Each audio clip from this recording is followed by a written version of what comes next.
Hello friends, कैसे हो आप लोग। आज हम आप लोगों के लिए लेकर आए हैं क्लास 9th का चैप्टर 2, जिसका नाम है क्या हमारे आसपास के पदार्थ शुद्ध हैं। इसके पहले का चैप्टर हमने पढ़ा है, इसका भी पार्ट नंबर 1 हमने पढ़ा है कि शुद्ध पदार्थ क्या होते हैं, अशुद्ध क्या होते हैं, मिश्रण क्या होता है, समांगी मिश्रण क्या होता है, विषमांगी मिश्रण क्या होता है। तो ये सारे टॉपिक जो हैं वो हम पढ़ चुके हैं। तो आज उन्हीं पदार्थों के विषय में हम उनके भौतिक एवं रासायनिक परिवर्तनों को देखेंगे। तो इस टॉपिक में आपको आज क्या पढ़ना है वो पहले सुन लीजिए, उसके बाद आपको क्लियर हो जाए कि क्या क्या पढ़ना है। तो आपको इसमें भौतिक एवं रासायनिक परिवर्तन पढ़ना है, तत्व क्या होते हैं, तत्व कितने प्रकार के होते हैं, यौगिक क्या होते हैं। तो ये सारी बातें आपको पढ़ना है। एक दो पॉइंट और हैं जो आपको आगे पढ़ना है। तो वीडियो को लेट न करते हुए स्टार्ट करते हैं। लिखा है भौतिक एवं रासायनिक परिवर्तन, फिजिकल एंड केमिकल चेंजेस। तो आप गेस करिए कि भौतिक परिवर्तन क्या होते हैं, रासायनिक परिवर्तन क्या होते हैं। जैसे हम कहें आग का लगना, तो कैसा परिवर्तन है, भौतिक परिवर्तन है या रासायनिक परिवर्तन है। तो इन्हीं सब चीज़ों को सीखना है। तो हम कुछ एग्जाम्पल लेते हैं। जैसे मान लीजिए हमने लिख दिया जल का बर्फ बनना, पहला पॉइंट हो गया। तो जल बर्फ बन रही है, तो क्या बर्फ जो है वो जल नहीं बन सकती, दोबारा से बन सकती है। तो वह परिवर्तन होगा आपका भौतिक परिवर्तन। कैसा परिवर्तन होगा, भौतिक परिवर्तन। मतलब कि जिसे हम फिर से अवस्था परिवर्तित कर सके, वो क्या होते हैं, भौतिक परिवर्तन होते हैं। रासायनिक परिवर्तन में परिवर्तन होते हैं जिनको हम पुनः उस अवस्था में वापस नहीं ला सकते हैं, ऐसे परिवर्तन रासायनिक परिवर्तन होते हैं। मान लीजिए कोई लकड़ी है वो जल गई, राख बन गई, फिर उस राख को हम पुनः लकड़ी में बदल नहीं सकते हैं, तो ऐसे परिवर्तन आपके रासायनिक परिवर्तन होते हैं। तो इसमें आप अगर कोई पूछे कि आग का लगना कैसा परिवर्तन है, तो आप लिखेंगे रासायनिक परिवर्तन है। रासायनिक परिवर्तन आप दिमाग लगा के बता सकते हैं, रासायनिक परिवर्तन है। कोई पूछ ले कि लोहे में जंग का लगना, लोहे में जंग का लगना भी एक रासायनिक परिवर्तन है, क्योंकि जो लोहा है वो वायु के संपर्क में आता है और उससे अपक्रिया करके उसमें जंग लग जाता है। जैसे ही नमी आती है उसका कलर चेंज हो जाता है, कलर में परिवर्तन आ जाता है। तो ये भी एक प्रकार का रासायनिक परिवर्तन ही है। ये हो गया। और कुछ पॉइंट हैं वो हम देख लेते हैं। जैसे जलकर लकड़ी का राख बन जाना, अभी हमने एग्जाम्पल दे दिया है कि जलकर लकड़ी राख बन गई, तो वो कैसा परिवर्तन है, आपका रासायनिक परिवर्तन है।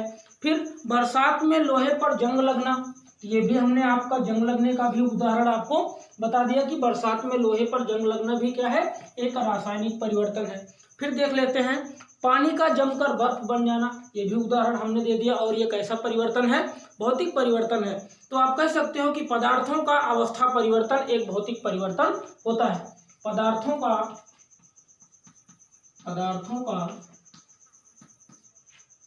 का क्या लिखेंगे, अवस्था परिवर्तन, अवस्था बदल रही है ना।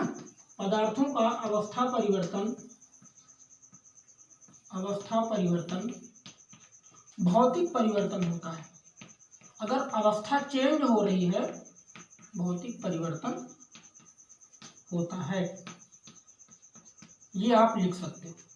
ठीक, पदार्थों की अवस्था में परिवर्तन हो रहा है तो वो परिवर्तन आपका भौतिक परिवर्तन होगा।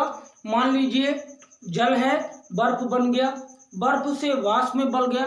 जैसे हम पानी को उबालते हैं तो जो वाष्प के रूप में ऊपर जाता है उसको हम क्या बोलते हैं, वाष्पन की क्रिया बोलते हैं। हमने वाष्पन का बहुत अच्छा पार्ट नंबर 1 में आपको उदाहरण दिया था कि जल का वाष्प के रूप में ऊपर जाना वाष्पन कहलाता है। वाष्पन के कारण ही धूप में डाले गए कपड़े सूख जाते हैं। वाष्पन के कारण ही हम देखते हैं, मान लीजिए बारिश होती है, जगह जगह पर गड्ढों में पानी भरा होता है और कुछ समय के बाद, एक दो दिन के बाद हम देखते हैं कि उस गड्ढे का पानी सूख गया। इस कहाँ गया, इसका मतलब है कि कुछ तो क्या हुआ, धरती ने एब्जॉर्ब कर लिया और कुछ वाष्प जल सूर्य की किरणों के द्वारा अवशोषित कर लिया गया। ऊपर कोई फैक्ट्री वगैरह नहीं है वहां पे, ये बारिश जो है होती है तो ये यहीं से जल इकट्ठा होकर जाता है और बारिश के रूप में हमें दोबारा से प्राप्त होता है। समझ रहे हो ना। तो वाष्पन की क्रिया आप अच्छा उदाहरण दे सकते हो कि कपड़े का सूखना। ठीक, आप धूप में कपड़े डालते हो, 2-3 घंटे के बाद देखते हो कपड़े सूख जाते हैं। इसका मतलब क्या, वाष्पन की क्रिया हो रही है। आपने देखा होगा ठंडियों में जब 2-3 दिन धूप नहीं खुलती है तो होता क्या है, कपड़े देरी से सूखते हैं। इसका कारण है कि वाष्पन की क्रिया कम हो पाती है। क्यों हो पाती है, क्योंकि धूप नहीं होती है। तो धूप में क्या होता है, वाष्पन की क्रिया धूप में होती है। समझ रहे हो ना। तो ये सारी बातें आपको यहाँ पर भौतिक परिवर्तन में लिख सकते हो कि जल का बर्फ बनना भौतिक परिवर्तन, आग का जलना रासायनिक परिवर्तन, लोहे में जंग का लगना रासायनिक परिवर्तन। अच्छा, ये समझ लो कि जो पदार्थों का अवस्था परिवर्तन एक भौतिक परिवर्तन है। तो इसमें हम एग्जाम्पल ले लेते हैं आपको समझने के लिए। जैसे कि पहला चैप्टर जिसने, क्योंकि चैप्टर आपका दूसरा है, पहले चैप्टर में आपने पढ़ा भी है कि जो कोई ठोस है तो वो क्या होता है, ठोस है या मान लीजिए द्रव है, तो द्रव से किस में बदलेगा, ठोस में। ठोस जो है वो किस में बदलेगी, वाष्प में। वाष्प समझ लो, गैस या वाष्प। तो इस तरह से परिवर्तन होता है, चेंजेज होता है। आपने देखा होगा द्रव से ठोस में बदल जाता है, जैसे ही उसका टेम्परेचर में बदलाव होता है वो फिर क्या होता है, द्रव में बदल जाता है। ठोस वाष्प में भी बदल जाता है। इसका सबसे अच्छा उदाहरण है, आपने कपूर देखा होगा। आप कपूर को धूप में रख के देखिए, बाहर खुले में छोड़ दीजिए, कुछ समय के बाद आप देखेंगे कि वहां पर कपूर गायब हो गया।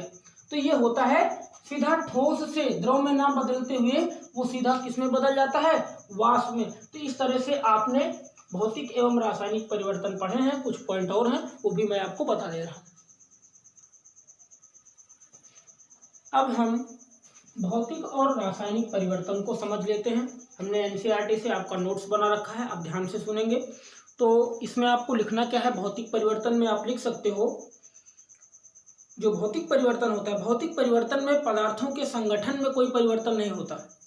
भौतिक परिवर्तन में पदार्थों के संगठन में कोई परिवर्तन नहीं होता है, साथ ही पदार्थों की रासायनिक प्रकृति में भी कोई परिवर्तन नहीं होता है। मतलब कि अगर द्रव है, ठोस में बदली है और ठोस के बाद वो पुनः द्रव में बदल जाएगी, तो ऐसा आप कह सकते हो कि जो भौतिक परिवर्तन है उसमें पदार्थों के संगठन में कोई परिवर्तन नहीं होता है और ना ही उसकी रासायनिक प्रकृति में भी कोई परिवर्तन होता है। इसका आप उदाहरण दे सकते हो कि पानी का जमकर बर्फ बन जाना। उसके बाद अगर रासायनिक परिवर्तन की हम बात करें कि रासायनिक परिवर्तन क्या होता है, तो आप कह सकते हो इसमें पदार्थों के संगठन में परिवर्तन होता है। पदार्थों के संगठन में परिवर्तन होता है, जैसे लोहे में जंग का लगना, जलकर राख बनना, ये उदाहरण आपके रासायनिक परिवर्तन। अगर अच्छा हम बात करें आपसे कि जो मोमबत्ती होती है, मोमबत्ती का जलना, अब आप गेस करना, जो मोमबत्ती होती है, मोमबत्ती का जलना, ये रासायनिक परिवर्तन है या भौतिक परिवर्तन है? तो आप बोलोगे कि या तो भौतिक होगा या तो रासायनिक होगा, लेकिन ऐसा नहीं है। आपने देखा होगा जब मोमबत्ती जलती है, मान लीजिए, ठीक, मोमबत्ती जल रही है, तो ये क्या दे रही है, ये प्रकाश दे रही है ना। कुछ इसकी ऊष्मा भी होगी और CO2 निकलेगी, CO2 निकलेगा, इतनी चीजें निकलेंगी। प्रकाश, कुछ प्रकाश निकलेगा और साथ में आपने ध्यान दिया हो तो कुछ मोम जो होती है वो पिघलती भी है और यहाँ पर इकट्ठा होती है। कुछ मोम मतलब कि द्रव के रूप में पिघलकर ठोस बन जा रही है ना। सुबह आप देखते हैं जिस जगह पर मोमबत्ती रखी होती है वहां पर उसका कुछ जो अवशेष है वो बच जाता है। तो आग का जलना, तो ये कैसा हो गया, रासायनिक परिवर्तन हो गया। ऊष्मा दे रहा है, प्रकाश दे रहा है, तो ये कैसा हो गया, रासायनिक परिवर्तन हो गया। और द्रव से ठोस में बदल रहा है, अभी आपने पढ़ा है बर्फ का जमना, जल का जमना, तो ये क्या है, तो आप कह सकते हो कि मोमबत्ती का जलना भौतिक एवं रासायनिक परिवर्तन दोनों है।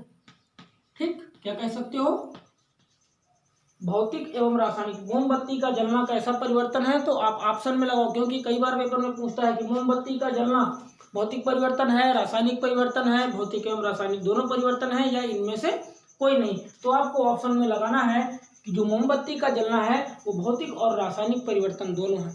तो इस तरह से आपका ये जो भौतिक एवं रासायनिक परिवर्तन है वो पॉइंट कंप्लीट होता है। आगे हम आपको पढ़ाएंगे तत्व क्या होते हैं, तत्व के प्रकार क्या होते हैं और यौगिक क्या होते हैं। ठीक, अगला पॉइंट देखते हैं।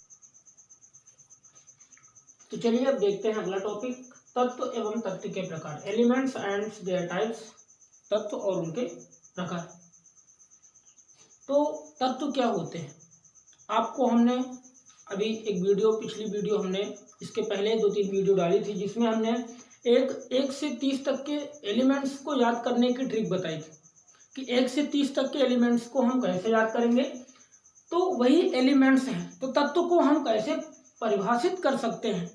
तो आप लिखोगे कि तत्व पदार्थ का मूल कण होता है, पदार्थ का मूल कण होता है। अब पदार्थ क्या होता है, हमने पहले, अगर आपने इसके पहले का वीडियो नहीं देखा है तो वीडियो को जरूर देखें, जिससे कि आपको पूरी स्टोरी जो है ना वो समझ में आए।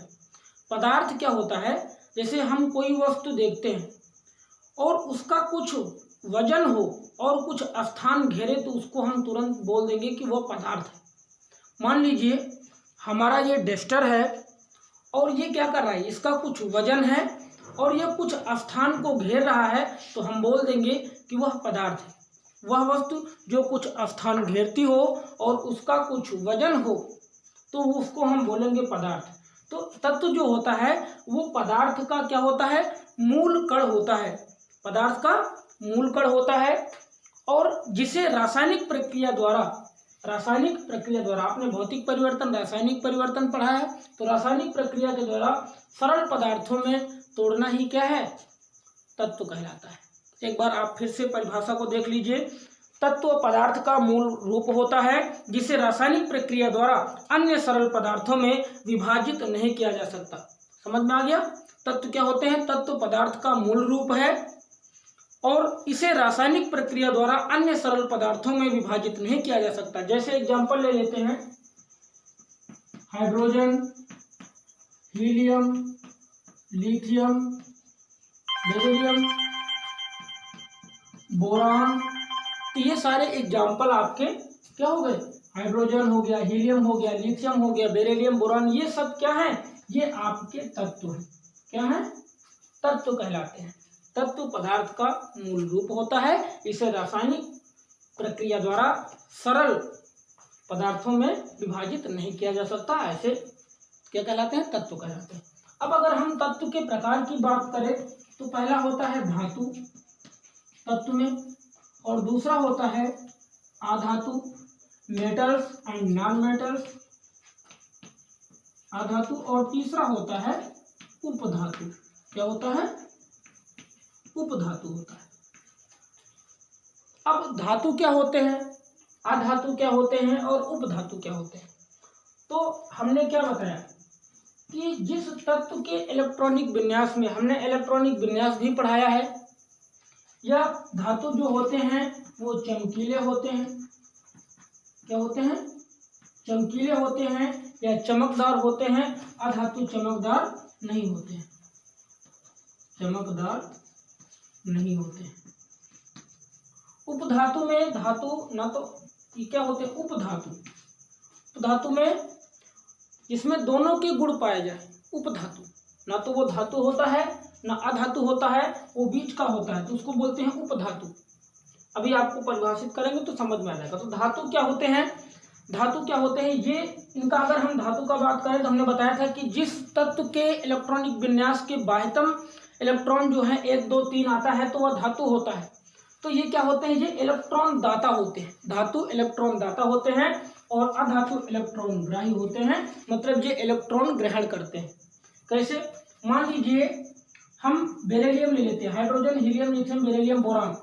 तो बोरान या नाइट्रोजन का ले लीजिए, नाइट्रोजन होता है 7, इलेक्ट्रॉनिक विन्यास करेंगे तो आ जाएगा 2,5।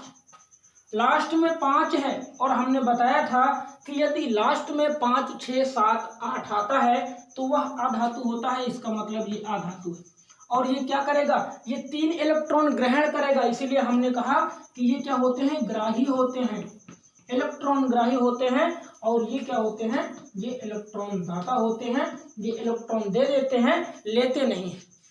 जैसे Mg की बात करें, मैग्नीशियम 12 होता है, 2, 8, 2 बाह्यतम कोश में 2 इलेक्ट्रॉन है और ये अपने 2 इलेक्ट्रॉन त्याग देगा, दे देगा, इसीलिए इसको हम इलेक्ट्रॉन दाता बोलते हैं।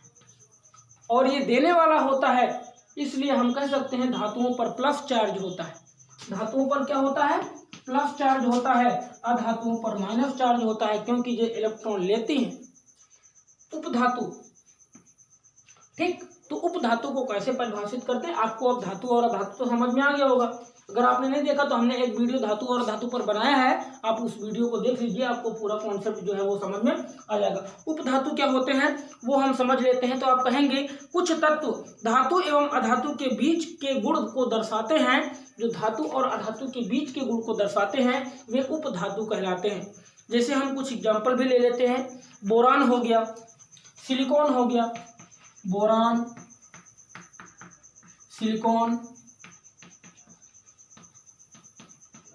बोरॉन, सिलिकॉन, ये क्या होते हैं, उपधातु होते हैं। बोरान को B से प्रदर्शित करते हैं, सिलिकॉन को Si से प्रदर्शित करते हैं, तो ये क्या होते हैं, उपधातु होते हैं।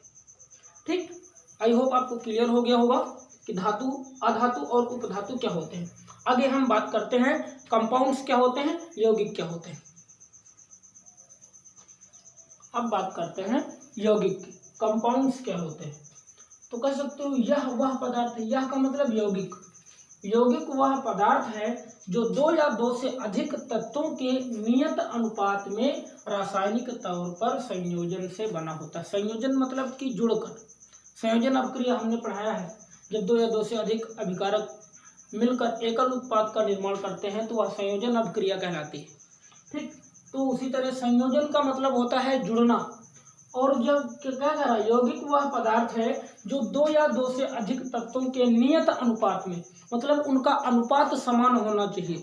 जैसे अगर हम बात करें एग्जाम्पल, देखो यहाँ पर लिखा हुआ है, जल का एग्जाम्पल लिखा है, अगर हम इसके बीच अणुओं की संख्या देखें तो हाइड्रोजन का परमाणु क्रमांक 1 होता है, तो इसका हो गया 1, अनुपात लगा देंगे। और ऑक्सीजन का परमाणु क्रमांक 8 होता है, तो अब जल की किसी के भी साथ अभिक्रिया होगी तो इसका अनुपात क्या होता है, नियत रहेगा। जैसे अगर हम CO2 की बात करें तो कार्बन का 6 होता है, ऑक्सीजन का 8 होता है। ठीक, तो इस तरह से अनुपात जो होता है वो नियत होता है। समझ में आ रहा है? तो एक निश्चित अनुपात में या नियत अनुपात में क्या होते हैं, रासायनिक तौर पर संयोजन से बना होता है, यौगिक कहलाता है, कंपाउंड्स कहलाता है। एग्जाम्पल आपके सामने लिखा हुआ है, हाइड्रोजन प्लस ऑक्सीजन। अगर पूछे कि जल बना कैसे, तो आप क्या कहोगे, हाइड्रोजन के 2 परमाणु और ऑक्सीजन का 1 परमाणु मिलकर के जल का निर्माण करते हैं, NaCl। तो Na क्या है, 11 होता है, बाह्यतम कोश में 1 इलेक्ट्रॉन है, तो इसका मतलब ये धातु है।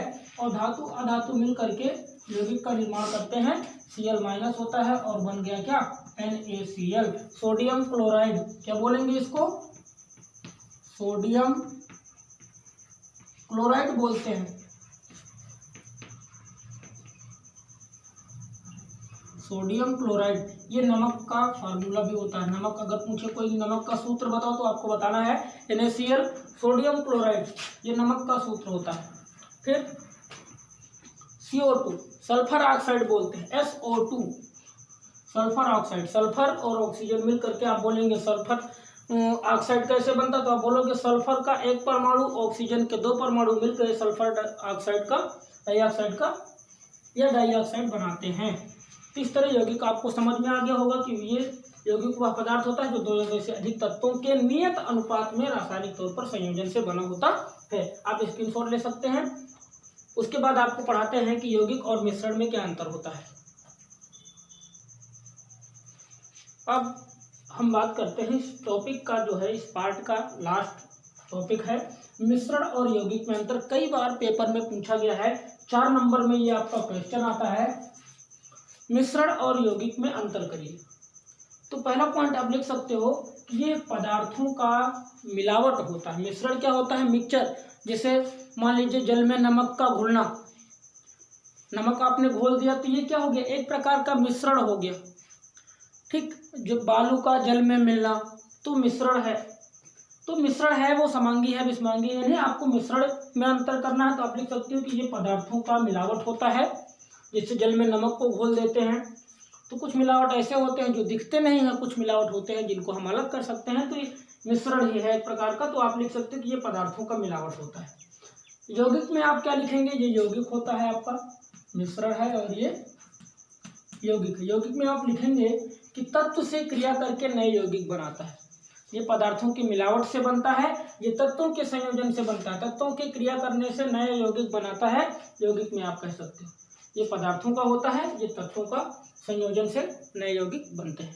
दूसरा पॉइंट, इसका अनुपात निश्चित होता है। मतलब कि अनिश्चित का मतलब हो गया कि जी इसका जो अनुपात है वो किसी भी अनुपात में मिला हुआ पाया जा सकता है, किसी भी अनुपात में मिला हुआ हो सकता है। लेकिन यहाँ पर क्या होता है? अनुपात एक नियत होता है या निश्चित होता है। जैसे हमने जल का अनुपात बताया, वो किसी के साथ भी अभिक्रिया करे लेकिन जल का अनुपात क्या रहेगा? नियत रहेगा। तो जल का बनना ये क्या है? यौगिक में होता है, रासायनिक क्रिया होती है, इसलिए आप कह सकते हो कि इसका जो अनुपात है वो निश्चित होता है। और मिश्रण में इसका अनुपात, भाई नमक की कोई बाउंडेशन तो है नहीं कि 1 चम्मच ही हम नमक डालेंगे गिलास में, तो जल की मात्रा की क्वांटिटी के हिसाब से हम उसमें नमक डाल सकते हैं, ज़्यादा भी डाल सकते हैं। तो इसलिए इसका जो अनुपात है वो अनिश्चित होता है और इसका अनुपात होता है, यौगिक का अनुपात निश्चित होता है। तीसरा पॉइंट, भौतिक विधि द्वारा अलग किया जा सकता है। भौतिक विधि द्वारा अलग किया जा सकता है, रासायनिक परिवर्तन द्वारा ये क्या बनते हैं? यौगिक बनते हैं। ये भौतिक विधि द्वारा अलग किया जा सकता है और इसको रासायनिक परिवर्तन के द्वारा। तो 3 पॉइंट हो गए। चौथे में आप एग्जाम्पल लिख सकते हो मिश्रण का। आप लिख सकते हो जल में नमक का घुलना, जल में नमक का घुलना। यहाँ पर आप एग्जाम्पल दे सकते हो यौगिक में NaCl, H2O, SO2। चौथा पॉइंट हो गया। 4 पॉइंट ही सिंपली आपको लिखने होते हैं और 4 नंबर आपके क्लियर हो जाएंगे। ये कई बार पेपर में पूछा गया, इसको आप बहुत अच्छे से पढ़ेंगे। तो ये आपका पार्ट नंबर 2 कंप्लीट होता है। आपको बताते चले कि पार्ट नंबर 3 आपका कल या परसों में बनेगा, तो उसमें भी आपको बचा जो इस टॉपिक का बचा हुआ पार्ट है, जैसे विलयन की सांद्रता, ठीक, कंसंट्रेशंस ऑफ सॉल्यूशंस, मिश्र धातुएं, निलंबन, सस्पेंशन, ठीक, कोलाइड विलयन आदि जो पॉइंट बचे हुए हैं वो आपके अगले टॉपिक में क्लियर हो जाएंगे। तो आज के लिए बस इतना ही।